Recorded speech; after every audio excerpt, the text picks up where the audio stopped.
Members of the National Women's Council, the Women's Temperance Society, politicians, activists and interested bystanders gathered at the Auckland Women's Suffrage Memorial on Wednesday to enjoy music, speeches and the creation of a scroll of inspirational women in celebration of 119 years of women's suffrage.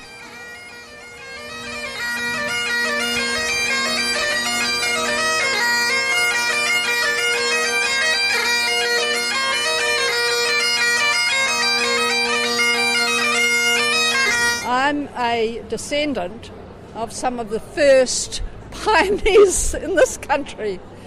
Prior even to when the suffragists were operating, the conditions that the women had to endure, and with the men resorting to drink, starting the Women's Christian Temperance Union to start with. And they had this wonderful network that the suffragists were able to pitch into, and it was all there for them to actually contact the women.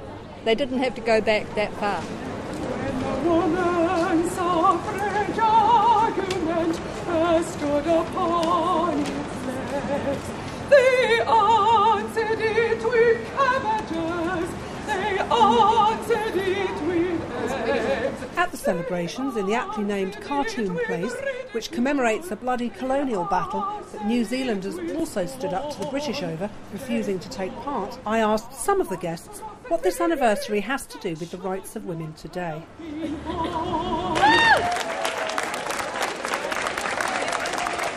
I was reading the history, and the final exhortation from Parliament and the mover of the bill was that women shouldn't just stop in New Zealand, having done this historic first country to give women the right to vote, that they need to take it out globally. The challenge still goes on. In fact, it's even more evident in some of the nations where women's rights are nothing. They're chattels, worse than chattels. Tradable commodities, and so it's still sad to see that in significant parts of our globe. I think it's really important for women to celebrate our victories. And this was a victory of global proportions. We were the first country in the world to get the vote.